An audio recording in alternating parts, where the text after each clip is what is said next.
Hello.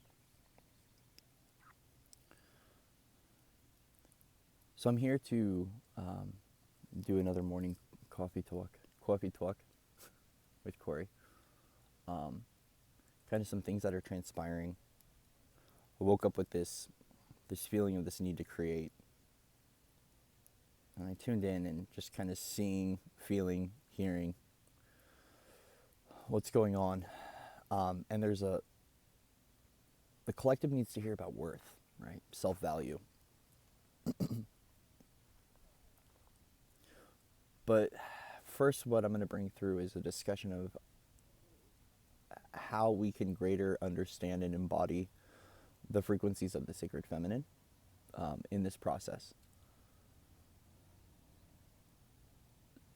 The cosmic womb, okay? What's been happening is this really deep retreat, at least within myself, and bringing this information forward as I go deeper into this place of providing it as a resource, because the energy of the feminine, right, going within the womb, retreating, going really deep within and sitting in stillness and silence is something that's very unnatural for me, and I think it's also very unnatural for men in particular. I wouldn't say all men, because we're all different shades, colors, hues, tones, and we have different teachings and understandings. But it's an important part of understanding creation, right? Is the void, is the space. So, especially as the energies are opening up again, right? So you can feel the blossoming. If you, I'll say this: it really depends upon your perspective, your belief system, and the level of consciousness you hold, right? But if you tune out the distraction and really sense the energies, we can feel that there's this blossoming occurring. But it's a slow process. It's like sometimes the petals open up really wide one day and they kind of close a little bit. It's a little bit like an expansion and contraction, but it's a lot of the opening up of the world and the chapters that are closing as a result of 2020 and what's kind of been going on in at least the United States, right? So a part of this blossoming and this blooming is that this blooming and the doors opening is creating a level of reception for us, right? To be able to receive in new ways, be able to connect in new ways, being able to relate in new ways. Because a big focus of the energetics lately has been also relating and relationships, right? Reformatting, restructuring our relationships, soul aligning our reality. But as a result of these doors opening is also comes the reception, right? The reception of that which keeps closing those doors, or ways that you suffocate yourself or suffocate others. Areas where you don't honor your soul, or when someone honors their soul path and their soul journey, it can start to have an effect on you. And a lot of that relation point is recognizing that when an action or a decision is made or a boundary is made, right? Feeling into the emotion that's coming forward and beginning to understand why that emotion is occurring, where it's held within you, the generational patterning, the DNA patterning. We begin to unlock a level of gold within ourselves that really pertains to sovereignty, and really does pertain to autonomy and the freedom that we've been calling forward as a collective, right? So a lot of this shift and transition, the focus has been on sovereignty. We have our declarations of stating sovereignty. But a lot of that sovereignty comes in with knowing ourselves so well that we can begin to shift and change and dance with the energetics, and also with the releasing of a lot of our, all of our bloodline stuff, all of our lineage holding that we've been doing. An important part of this process of witnessing the programming or the emotions that rise to the surface through the fluctuations and changes and through our relation points, right, is also that we get this opportunity to go within. We go into the silence of the cosmic womb. We go into the silence with self, and we begin to better understand God in silence. We get to better understand understand the universe in that silence, right? What we do is we free up the space from the external noise or the validation, um, and we just begin to witness all of us, right? And get to better understand the inner workings of us, right? In that standpoint, when we go into that space, you know, and we take a moment to just step out of time and space and go within, we gain this level of opportunity of really truly knowing what's been defining our lives in the storylines and the passageways and the narratives of our own human lives, and how that can also start to tie into past lives and karma and soul imprinting, a lot of core wounding stuff that we get to sift through and be able to resolve and dissolve.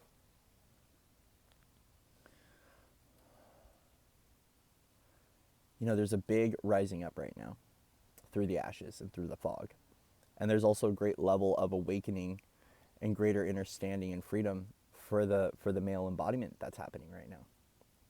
But as a result, you know, this really beautiful feminine energy that's around is giving us that space to go within and to understand creation more, which is the space creation.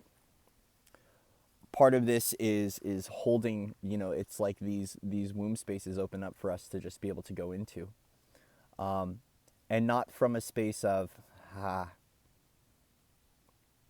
it's a cosmic womb, right? Because we've had moments in our timelines and histories where the male embodiment was, you know, tapping into the creation frequency of the feminine and using it and distorting it, right?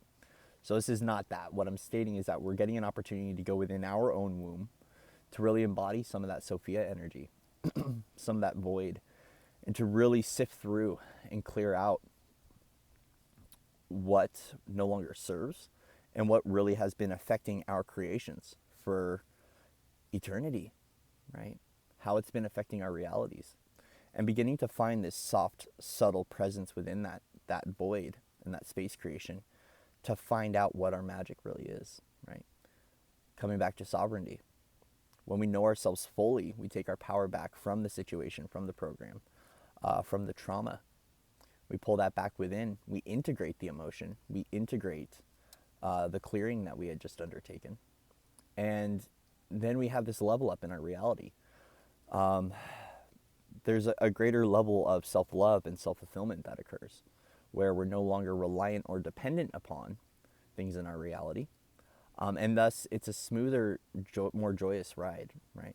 So especially when it comes to co-creation, there's a lot of, you know, tribe working that's occurring right now. A lot of clearing all that core wounds so we can come together as a tribe and build individually, collectively, so on and so forth. It's important as a part of the restructuring and the build-outs of New Earth. But a lot of that is that for eons of time, there's been generational trauma that's lied in the way of us being able to connect with our soul tribe fully.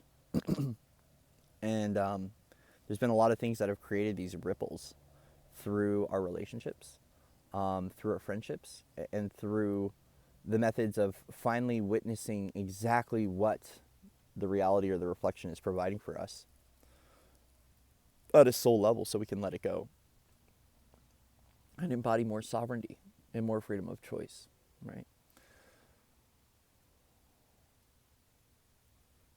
There's a lot of old world bonding, right, that's been kind of coming through to clear out in regards to attaching, depending, codependency that's been occurring, and a lot of clearing that out, you know, and clearing that out from our mother lines within is honoring our own sacred womb space, and then taking that opportunity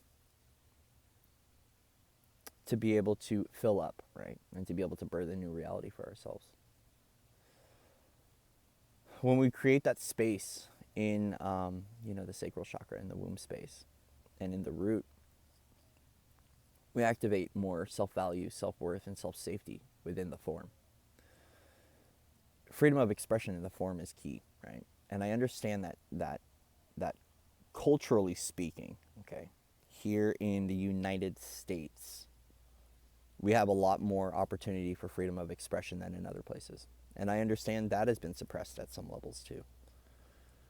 But truthfully, at the end of the day, the freedom of expression is you, light and form, right? Just showing up. And the light of you doesn't need to say anything to exude and to glow. It doesn't. It's the formless in form that reaches out beyond time and space and expands out to touch the lives of everyone that you hold and that you are with and that you encounter in your day-to-day experience. So a lot of this is embodying your truth, right? And while for some it might be speaking your truth out loud, for others it might not be. It might be just sitting subtly in your beautiful light and being able to walk as that.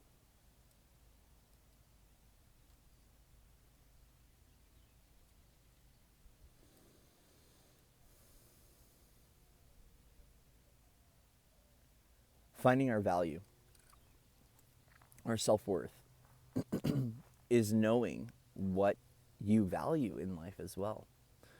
Free of the belief system, of course, right? Because our beliefs are constantly evolving and changing, especially when we are on the path of consciousness or the path of awakening, the path of remembering, the path of embodiment. When we're on the path of self-discovery at this level, we have to dissolve the belief system, but go into what is our core value system? What do we appreciate, right? At a frequency level. Is it love? Is it, compassion? Care for humanity? What is it that you value out of friendships, right? Is it the way you relate? Is it that you appreciate the contrast? Do you appreciate the comparison? Is it even give and take? A lot of this value system and restructuring of our values at a core fundamental level, so beyond the belief system, so it can evolve and shift as well, because our values will evolve and shift as we embody more aspects and embody more of our higher self. But at the end of the day, what it's doing is we're building up this self-worth, right? We're building up this trust in the soul, the trust in the heart, the trust in the body, to begin rebuilding that self-respect again.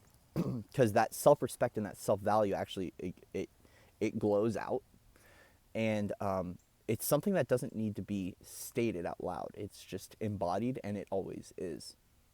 But it's a practice, and that's the practice that's really coming forward right now, is how can we value ourselves and value others at the end of the day as well. But the practice always has to start with ourselves before it can start with others. So of course, we were living in backwards realities for a really long time. It was outside and then inside would change. And that's far from the truth. We go in, we shift in, and then the reality shifts as well. And that's a part of really embodying our alchemy at the end of the day, is going within, playing with the inner world, going into the inner paradigm, and then allowing the external paradigm to shift as we coexist in these two spaces. But a lot of it then is now, how can we become inward focused and then play in the external rather than being so external focused, right? And really, a lot of this, the new governing body, right? I've been saying this a lot, new governing body, and it's been coming to the forefront, is the new governing body is governing ourselves, governing our energy, governing our soul, right? Taking our power back, using our discernment, activating our internal moral compass, right? Which is just our intuition. How does it speak and breathe and feel to me? How does the soul essence interact? A lot of taking that power back then is that we begin to recognize all these things within ourselves and why we tick, why we talk. And when we understand the gears, the cogs, and the mechanisms that are us, we get greater clarity and greater insight in the human condition as well. But we also give ourselves an opportunity to shift the storyline out. Because really, at the end of the day, we can go full into the storyline and figure out what it is, but it really as simple as recognizing that the polarity that we're holding in our contrasting beliefs or in those emotions that come to the surface in the stillness, right? So in the stillness, in the silence, in that cosmic womb space, those emotions that come to the surface are telling us something. This is God speaking to us. This is the universe speaking to us through our emotional realm. And when we can do that, we can begin to take our power back from the storylines and from the thought forms that keep creating or feeding into or siphoning from various storylines in our lives, right? Lack narratives, self-worth narratives, abandonment narratives, isolation, all those things, right? Because at the end of the day, we're on the path and walk of the embodiment of our higher self and activating our light body and working with our light body at greater levels. The thing is, though, is the reemergence or the reintroduction of the storyline is that it's not being reintroduced to bring us back into an old paradigm, but to be able to witness and review so we can let go and take our power back from the storyline. So really, the focus is how can we go from the 3D, 4D life of survival, right, into a world of thriving. And I'm not speaking about just financially thriving.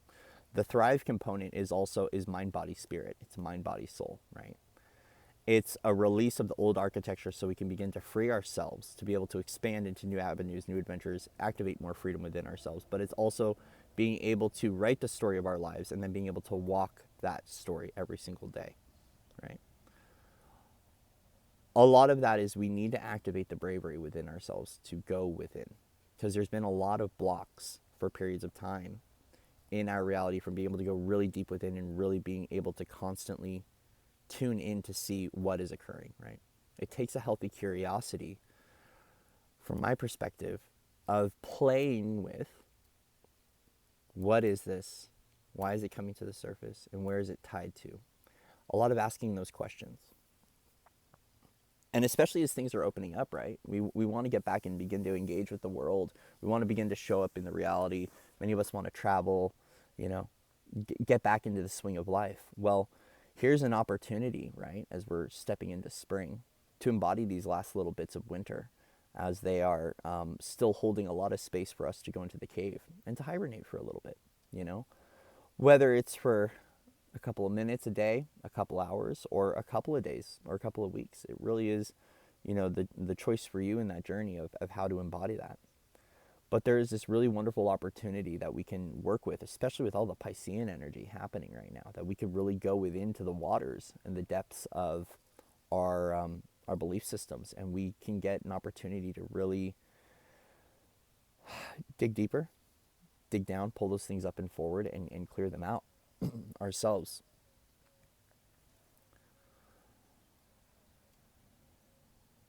I'm being guided to share a little tidbit of info of how to do this. So I find that when we go into the silence, that a lot comes to the surface for ourselves. So when those emotions write up, I get out a piece of paper and I write down what the emotion is that's coming to the surface. Anger, fear, frustration, boredom, so on and so forth. Okay. And then I begin to ask my higher self, my universe, where does this exist in my family line? And the archetypes of the family line start to come through, right? So look at mother, father, child. I write that down. And then I see where the patterning is held. What's the belief system as a result of going in and going into the silence and kind of reviewing, because in the silence, we kind of get an opportunity to review what's been presenting in the field that the external reality has been distracting us from fully witnessing and seeing. It'll pop up as an emotion, a thought form, sometimes a visualization. It depends on how you work with your field and how you interpret or understand or define what's coming through in the surface or what's surfacing.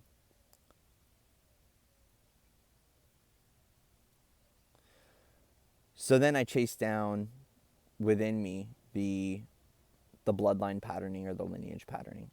And then I tune into where is it held in my body. And I've been feeling this lately. There's been a lot of core emotions coming to the surface. So of course, it's root, sacral, solar. And, recognizing even within myself that tuning into whether or not when I'm eating, my choices on food and my choices on how I treat myself, treat my body. Is that, am I feeding an emotion and a storyline, or am I feeding my higher self? Am I feeding my light body, my silica body? Because I actually discovered that there was a form of eating that was actually triggering off an emotional memory in the olfactory senses that was keeping stories alive. And then as a result, my body reacted. And that's where the sluggishness kind of came in. That's when I started to slow down, feeling a lot of the heaviness in the torso. especially as we're clearing a lot of that trauma out of the sacral space right now. And so for me, it's like, okay, now I got to cleanse. I got to do some water fasting because my DNA is getting repaired. This stuff's kicking off to the surface. And if I keep eating certain foods or, eating certain recipes, it's just keeping an old story alive. So part of this embodying new, right, in the creation point for me has been now, okay, another layer of recognition. I need to start eating differently, right? I need to start treating my body differently.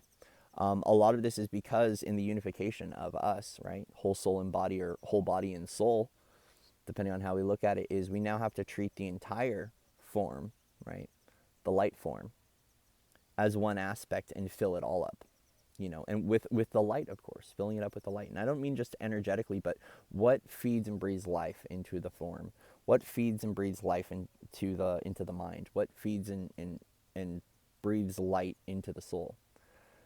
That's what this creation space is doing for us if we choose to go into the sacred womb and to go in there and to discover and to unravel, right? There's some really beautiful nuggets of gold in your authentic truth and in your storyline that are truly imperative in how we can assist the world today through this restructuring and through this opening. And it's going to be varied, right? Because a lot of people their realities are becoming soul-lined now. What happens when you step into a soul-lined reality? Everything not soul-lined gets shown to you, and it can be painful. There's a lot of endings that have to occur for us to level up. So, and people have witnessed that on this channel as we've been talking very candidly about that, about the endings and the new beginnings that are occurring. And it's a real part of the process, right? It's a part of the restructuring of our lives. So as we're restructuring and building, I want you to just recognize that there's value in your story, in the solution of your story, not in the narrative, right? Not in the old narrative, but the solution or the wisdom that you gained as a result of that. That sage wisdom can come forward and can assist other people. Whether it be that it activated some light codes within you, you have some special abilities, you have some insight. There's a nugget of gold in that within you that you can use to share with the world. Whether it be to a stranger on the street, to a family member, to a client, it's at the end of the day, you found your light. Beyond the wisdom, beyond the words that you speak, beyond the thought forms, is you found another layer of your light in your soul. And when you share that with the world, that's a beautiful thing. We need those lighthouses on right now. But a part of us being able to maintain and sustain and keep those lighthouses on is taking those moments to honor retreat and to go within and to rediscover that light, or to rekindle that flame within, and not allow, at some point, of course, we can have muses, right? We can have those in our reality that assist in sparking and igniting. But when we go in for our own internal spark and ignition, we no longer become reliant or dependent upon the external reality to provide us, and we become our own self-sustaining, our own source spark through our connection process of deep connection with all that we are. And in that real alignment and being able to reignite our own soul from within, it's an easier process, right? Then we're not dependent or reliant, right? Talk about self-governing, self-sustaining, which is really important for all of us in humanity, so we can get away not get away, we can dissolve all of the, or get away from the old sticky bonds and reliance that many of us needed to be able to get to our space of true independence at a soul level and true freedom at a soul level.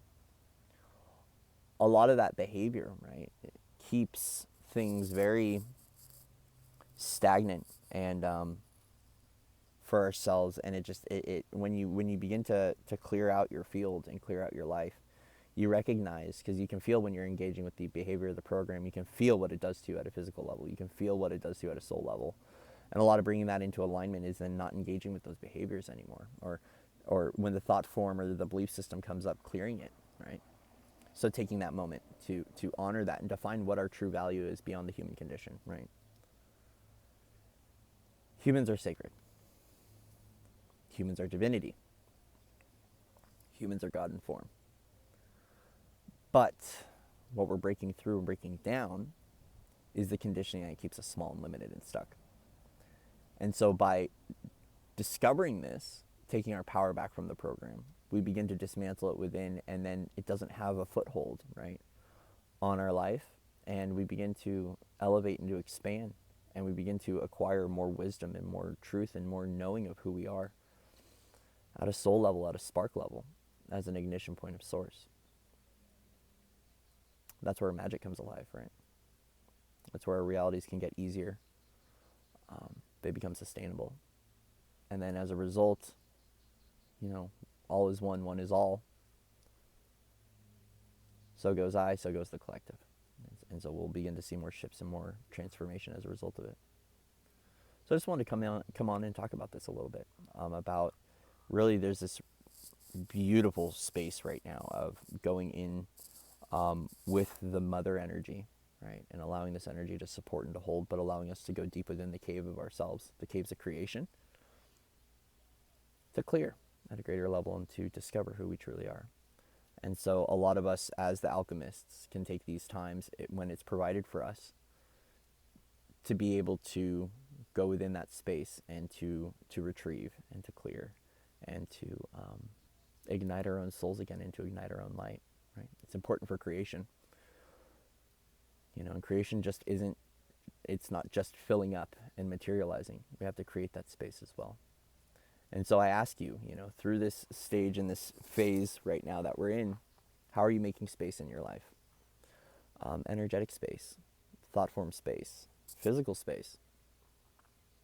How can you honor that space? Honor that emptiness and that void, because it truly isn't empty. What it is it's just not filled with anything to distract you. It's just filled with self-discovery. And when the process is done, you'll reconnect, the reality will realign, and everything will show up and be right there, right? No time lost, no time gained. It's like all of a sudden life is back on. It's important for restructuring. It's important for integrating light codes. It's important for self-discovery. It's important for sovereignty to take that time out, right? And it's not from a space of isolation. It's from a space of deep honoring you and a deep respect for others as well. To know that you're going to take full responsibility over your conditioning, over your programming, over your belief systems, over your trauma, and you're going to clear it out to the best of your ability. And if you need assistance, there's plenty of people that will help you with that, right? So this isn't about walking the journey all alone, but it's a part of empowerment. It's a part of empowerment, and it really is a part of us being able to no longer be projecting our wounds onto other people, and to also no longer be engaging in old patterns and behaviors that have been really breaking apart the tribes for centuries of time and have been hurting us and creating more karma in our lives than we need. So anyways, I love you all. Much love and respect to all of you out there. And with that, I'll see you on the other side.